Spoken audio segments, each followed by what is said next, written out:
नमस्कार दोस्तों, मैं हूं निधि और वॉइस एंड विजन के मंच पर आप सबका स्वागत है। आज हम बात करने वाले हैं एक ट्रेंडिंग इंसान के बारे में, छांगुर बाबा। आखिर ये छांगुर बाबा है कौन, ये लाइमलाइट में आए कैसे और इनके घर पे बुलडोज़र क्यों चल रहे हैं, इसके बारे में चर्चा करने के लिए आज हमारे साथ हैं डॉक्टर जयकरण गोयल। नमस्कार सर। नमस्कार सर, मेरा सबसे पहला सवाल आपसे ये है कि ये छांगुर बाबा है कौन और ये इतने लाइमलाइट में क्यों है, इनका अस्तित्व क्या है? निधि, अपने देश में झांगुर जैसे बाबाओं की उत्पत्ति पहली बार नहीं हुई है। झांगुर मतलब ऐसा इंसान जिसकी 5 की जगह 6 उंगली है, 6ठी उंगली है। तो हरियाणा में इनको बोलते थे चक्का, जिसकी 6 उंगली हैं। वास्तव में ये मुसलमान है और जबरन धर्म परिवर्तन के खेल में उलझा हुआ है। जो हमारे देहात की गरीब जनता है, उस गरीब जनता को बहला करके फुसला करके किसी न किसी तरीके से अपने आश्रम में लाते हैं। और पहले ये जो ना गलियों के अंदर ये अंगूठियाँ बेचता था, आपका ये काम बन जाएगा, ये अंगूठी पहन लो, ये बन जाएगा, ये अंगूठी पहन लो। इस प्रकार से गलियों में जाता था, अंधविश्वास फैलाता था। अंधविश्वास फैलाता, ये नहीं फैलाता, हमारे अंधविश्वास का फ़ायदा उठाता है, ये कहना चाहिए हमें। ये अंधविश्वास फैलाता है कि नहीं फैलाता, हम उसके अंधविश्वास पे विश्वास करते हैं। खुद आदमी अंधविश्वास में होगा, भाई मेरा इस बाबा के करने से ये काम बन जाएगा, या मेरे को ये उंगली में वो अंगूठी या और वो धागा डालने से मेरी ये विपत्ता टल जाएगी या मेरा काम बन जाएगा। ये अंधविश्वास है। और भारत का देहात, ग्रामीण अंचल इस अंधविश्वास में जड़ से ऊपर तक डूबा हुआ है। और इसके पीछे का अगर कारण हम जानेंगे, हम 15 अगस्त 1947 को आज़ाद हुए। 15 अगस्त 1947 से लेकर आज तक हमारे जो धार्मिक अंधविश्वास हैं इस देश के सनातन निवासी हिंदू समाज के, जो आज भी 80% है, 80% हिंदू समाज के जो अंधविश्वास हैं, रूढ़िवाद हैं, उनको समाप्त करने के ऊपर कोई काम नहीं हुआ। और आज क्या हो रहा है कि हमारी जो मॉडर्न एजुकेशन है वो तो इंग्लिश मीडियम में है, तो एक अलग क्लास बन गई वो। और हमारे जो ग्रामीण अंचल की एजुकेशन है वो सारी हुई ना हुई बराबर है। मैं झांगुर बाबा के प्रकरण से अपनी सरकार को, अपने समाज को, राज्य सरकार को, उत्तर प्रदेश की राज्य सरकार को, देश की सभी राज्य सरकारों को और देश की भारत सरकार को ये कहना चाहता हूँ कि देश के अंदर समुचित शिक्षा की व्यवस्था कीजिए। ये आपके ऊपर बहुत बड़ा तमाचा है। 78 साल देश को आज़ाद हुए हो गए और आपका देश इन अंधविश्वासों और रूढ़िवादों के अंदर घुसा हुआ है। 80% देश की जनता अनपढ़ के गंवार के बराबर है। या तो विद्यालय हैं नहीं, और हैं तो उन पे पढ़ाई नहीं होती। बिहार, उत्तर प्रदेश और जितने भी ये स्टेट्स हैं, इनके बच्चे मिड डे मील खाने के लिए स्कूल में जाते हैं। ना अध्यापक उनको ढंग से पढ़ाते हैं और ना बच्चे पढ़ते हैं। रिजल्ट झांगुर बाबा। समाज में अंधविश्वास और रूढ़ियाँ पनप रही हैं। स्वाधीनता से पहले समझ में आती थी बातें, हमारा देश गुलाम था, लेकिन आजाद भारत के अंदर इस टाइप के प्रकरण, और एक बाबा 15 साल से अपना एक साम्राज्य चला रहा है धर्मांतरण का। विदेशों से फंडिंग होती है। क्यों होती है फंडिंग? हिंदू लड़कियों को ही क्यों धर्मांतरण कराया जाता है? इस देश की डेमोग्राफी बदलने के लिए। इस देश की डेमोग्राफी बदलने का प्रयास औरंगजेब के टाइम में भी हुआ था, जब 50 साल तक औरंगजेब ने इस देश के जबरन धर्म परिवर्तन की मुहिम चलाई। और आज इस टाइप के प्रयास फिर सामने आ रहे हैं। दोष किसका है? दोषी झांगुर बाबा नहीं है, एजुकेशन ही नहीं है। दोषी हम हैं। इस राष्ट्र के मूल निवासियों को ये विचार करना पड़ेगा कि झांगुर बाबा के जो मकान पे बुलडोजर चल रहा है, धर्मांतरण के उस अड्डे के ऊपर बुलडोजर चल रहा है, ये बुलडोजर हम अपने अंधविश्वास और रूढ़िवादों पर चलाएंगे अपनी उस मानसिक घटिया सोच पर चलाएंगे जो इस समाज में छोटी नीची ऊंची बड़ी जातियों के भेद पैदा करती है। और जब तक ये बुलडोजर हमारी सोच पर नहीं चलेगा, झांगुर बाबा जैसे अंकुर पैदा होते रहेंगे। औरंगजेब के जबरन धर्मांतरण के बाद बहुत बड़ा समाज ऐसा था हिंदुओं का जो वापस अपने धर्म के अंदर घर वापसी करके लौट आया। और मेरे पुरखों ने क्या किया उनके साथ मित्रों, पता है आपको? जो घर वापसी करके आ गए हिंदू, उनको एक्सेप्ट नहीं किया, उनके साथ हुक्का पानी बंद कर दिया, रोटी बेटी के संबंध बनाने से इनकार कर दिया, उनको अपवित्र मान लिया।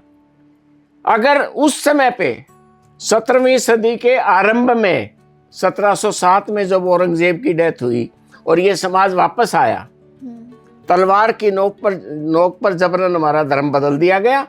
और हम तो हिंदू थे, हिंदू ही हैं, हिंदू के नाते हम रहना चाहते हैं।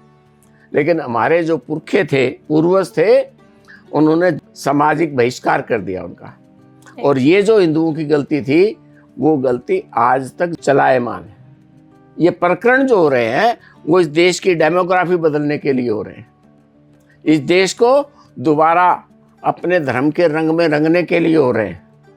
और इसीलिए इनको विदेशों से फंडिंग हो रही है। दोषी ये नहीं है, दोषी हम हैं। हमें अपने रूढ़िवाद को समाप्त करना पड़ेगा, हमें अपने एजुकेशन सिस्टम को ठीक करना पड़ेगा और हमें अपनी धार्मिक मान्यताओं को बदलना पड़ेगा। आज की राजनीति में पिछड़ा, दलित, अति पिछड़ा, पीडीए का नारा लग रहा है। अब ये नारा मुस्लिम राजनीति के साथ क्यों लगा? हमारे बड़ों ने, जो हम सो कॉल्ड सवर्ण जातियां हैं तथाकथित, इन्होंने सो कॉल्ड जो दलित जातियां हैं उनके ऊपर अत्याचार किए। मेरे बड़ों ने भी किए होंगे। जब तक हम उनका निराकरण नहीं करेंगे, अपने मनों को ठीक नहीं करेंगे कि जन्म जातियों के भेद का कोई मतलब नहीं है, हमारी जन्म से कोई जाति नहीं है, एक ही जाति है, मनुष्य। ये सब ह्यूमन मेड है, वी आर ह्यूमन मेड। उसके बाद हम प्रकृति विज्ञान को मानते हैं तो हम हिंदू हैं, सनातनी हैं, क्योंकि हम लॉ ऑफ नेचर को मानते हैं, हम सूर्य को भगवान मानते हैं। तो जो बेचारा झोंपड़े में रहने वाला गरीब आदमी है, जिसको आपने दलित कह दिया, क्या वो सूर्य को भगवान नहीं मानता? मानता है। क्या वो राम को नहीं मानता? मानता है। क्या वो हनुमान जी को नहीं मानता? मानता है। क्या वो शंकर भगवान को नहीं मानता? आज हरिद्वार के अंदर कावड़ चल रही है, कावड़ मेले चल रहे हैं। उन कावड़ मेलों में किसकी जाति किसने पूछी भाई? सारे ब्राह्मण हैं या सारे वैश्य हैं या सारे स्वर्ण जाति के हैं? वो जो जिसको सो कॉल्ड दलित समाज है, वो दलित नहीं है, वो भारत की आत्मा है। उनको छाती से लगाइए, परिमार्जन कीजिए अपने पापों का, अपने बड़ों का। जो मेरे बड़ों ने जो पाप किए होंगे, उनके साथ छुआछात की होगी, भेदभाव किया होगा, मैं उनकी संतान होने के नाते मैं उनकी तरफ से क्षमा याचना चाहता हूं। मेरे इष्ट भगवान श्री कृष्ण मुझे उसके लिए क्षमा करें। उनको छाती से लगाइए, एजुकेशन सिस्टम को ठीक कीजिए, रूढ़िवाद से मुक्ति, अंधविश्वासों से मुक्ति, ये बाबाओं से मुक्ति कि इनके कुछ करने से काम बन जाएगा या बिगड़ जाएगा। कोई वशीकरण मंत्र बांट रहा है, कोई धागा बांध रहा है, कोई काला धागा बांध रहा है, कोई मजार पे जा रहा है, कोई कहीं जा रहा है, कोई कहीं जा रहा है। हिंदू जा रहे हैं। अपने समाज को शिक्षित कीजिए। यह हमारे मुंह पर तमाचा है। अरे हम नैसर्गिक विज्ञान को मानने वाले आदमी हैं, बातों में कहते रहेंगे, जड़ों को ठीक नहीं करेंगे। जड़ों को ठीक करना पड़ेगा। स्वामी विवेकानंद ने कहा था, दरिद्र नारायण देवो भव। गरीब में भगवान के दर्शन करो। जिस दिन संपन्न हिंदू या सो कॉल्ड जो बड़ा अपने आप को समझता है, वो गरीब के अंदर भगवान कृष्ण के दर्शन शुरू करेगा, देखना। सुदामा की कथा तो बहुत करते हैं हम, कितने सुदामाओं को गले लगाते हैं। एक बार जरा उस दलित को, जो समाज में पिछड़ा है, दुबला है, कुचला है, जरा कोई मेरे जैसा आदमी जाके छाती से तो लगाए, बिछ जाएगा वो, अपना सारा जीवन दे देगा आपको एक बार प्यार से गले से लगाने में। तो ऐसे फिर किसी झांगुर बाबा की उत्पत्ति नहीं होगी, ऐसे कोई फिर धर्मांतर नहीं करेगा हमारी बेटियों का। ये हमारे मुंह पर तमाचा है, सनातन समाज के ऊपर तमाचा है, हिंदुओं के ऊपर तमाचा है, भारत की सरकार के ऊपर तमाचा है, उत्तर प्रदेश की सरकार के मुंह पर तमाचा है जो इस प्रकार के काम हो रहे हैं। और सबसे बड़ा हमारे अंधविश्वास और हमारी अज्ञानता पर हमारे सिस्टम पर तमाचा है। अगर हमारा एजुकेशन सिस्टम ठीक होगा तो अंधविश्वास कैसे रहेगा? रात अंधकार की है, प्रातःकाल सूर्य आते हैं, भोर में ही समाप्त होना शुरू हो जाता है, कुछ कुछ दिखाई देना शुरू हो जाता है, जैसे सूर्योदय की आहट होती है ब्रह्म मुहूर्त के अंदर। धीरे धीरे धीरे धीरे धीरे धीरे अंधकार मिटना शुरू हो जाता है। अंधविश्वासों का अंधकार एजुकेशन सिस्टम से मिटेगा और ठीक एजुकेशन देनी पड़ेगी। और सामाजिक अंधकारों को मिटाने के लिए आपको उस धर्म की एजुकेशन देनी पड़ेगी जिसके अंदर जन्म जातियों की कोई व्यवस्था नहीं है। सब मनुवादी हैं जो मनुष्य हैं। मनु को ऋषि नहीं हुआ। जब मनु स्मृति की बात करेंगे तो ये मन उस समय भी था जब मनु स्मृति लिखी गई। मनु स्मृति मतलब मनुष्य के संस्मरण, मन के संस्मरण। मनु नाम का कोई ऋषि नहीं हुआ। मनुष्य शब्द की संधि छेद करिए, मन, मनुष्य, वह प्राणी जिसके अंदर मन है। मनु स्मृति का मतलब मन की स्मृतियां। उस समय का मन कैसा था? कोई मनु जी महाराज नहीं हो इस धरती के ऊपर, सब फालतू की बातें हैं। अरे वो समझाने के लिए बना। आपको एक बात कह करके अपनी बात पूरी करता हूं। हम सरस्वती की आराधना करते हैं। सरस्वती का क्या दिखाते हैं? उसके हाथ में वीणा है, पुस्तक है, वीणा पुस्तक धारणी, विद्या की देवी। ठीक है। सरस्वती नाम की कोई अवतरित देवी नहीं है। मैंने सरस्वती के दर्शन किए हैं। हमारे ऋषि अनादि काल में संस्कृत भाषा के अंदर प्रकृति की स्तुति करते थे। उस स्तुति के अंदर जब स्तुति होती थी, सामवेद की जो ऋचाएं हैं उनका गायन करते थे। उस गायन में रस आता था, कानों के अंदर रस की अनुभूति होती थी, मजा आता था। आज की भाषा में बोले तो आनंद आता था। उस रस को सरस सरस सरस्वती, जो वर्षा की बूंदों की तरह से सरस सरस सरस सरस मीठी मीठी मेरे कानों के अंदर रस घोल रही है, वो सरस्वती। भाषा की ऋचाओं को गुनगुनाने का, गीत गाने का, आराधना करने का प्रकृति की, उसके अंदर जो सरस सरस सरस सरस सरस जो एक धारा बनती थी मस्तिष्क के अंदर, उसका नाम सरस्वती है। और उसी को फिर संगीत की देवी, उसी को विद्या की देवी, वो किसी कलाकार ने आने वाली संतानों को समझाने के लिए बता दिया कि इसके अंदर ये संगीत है सामवेद का और ये ऐसे है, तो उसने लकीरों में उकेर दिया।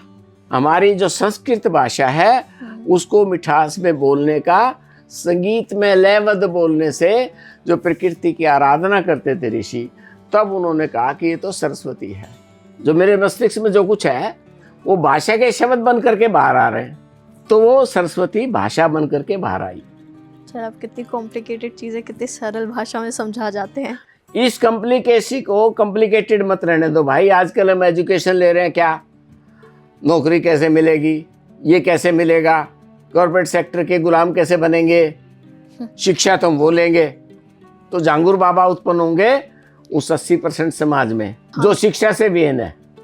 तो ये जबरन धर्म परिवर्तन की मुहिम है, इस देश की, इस राष्ट्र की डेमोग्राफी बदलने की मुहिम है।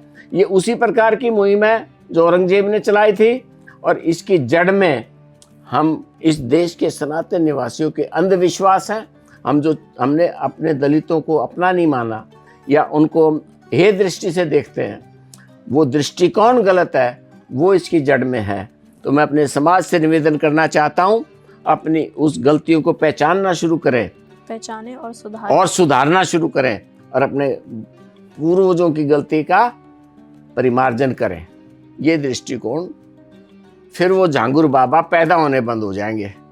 तो ये जो छांगुर बाबा हैं, हाँ। ये जबरन सिर्फ हिंदू धर्म की लड़कियों का हाँ, बदलते बिल्कुल, थे या फिर बिल्कुल। हमारे इनके तार विदेशों तक जुड़े हुए हैं, वहां से पैसा आता है, रेट लगे हुए हैं, इस जाति की लड़की होगी तो ये इतने पैसे में धर्म परिवर्तन के मिलेंगे इनको, उसको पैसे मिलेंगे, ये पैसे देते हैं उनको, इसके पास इतने पैसे कहाँ से आ गए। अपने अंदर के अंदर झांकिए और अपने आप को ठीक करने का प्रयास करें। और मैं भारत सरकार से प्रार्थना करना चाहूँगा कि हम कितनी जल्दी इस एजुकेशन सिस्टम की कैंसर जैसी बुराई को, जिसके अंदर पढ़ाई के अलावा सब कुछ होता है, भयंकर करप्शन है, भयंकर भ्रष्टाचार है, जो ग्रामीण एजुकेशन है, सरकार के सारे पैसे झांगुर जैसे बाबाओं के कुप्रपंचों में जा रहे हैं। हमने भ्रष्टाचार को रोकने के लिए ऑनलाइन ट्रांसफ़र करना शुरू कर दिया। इस एजुकेशन को कैसे ऑनलाइन ट्रांसफ़र करेंगे, इस पे विचार कीजिए। धन्यवाद सर हमारे साथ जुड़ने के लिए और हमें इतनी अहम जानकारी देने के लिए। धन्यवाद सर आपका। धन्यवाद, आपका भी धन्यवाद निधि। धन्यवाद।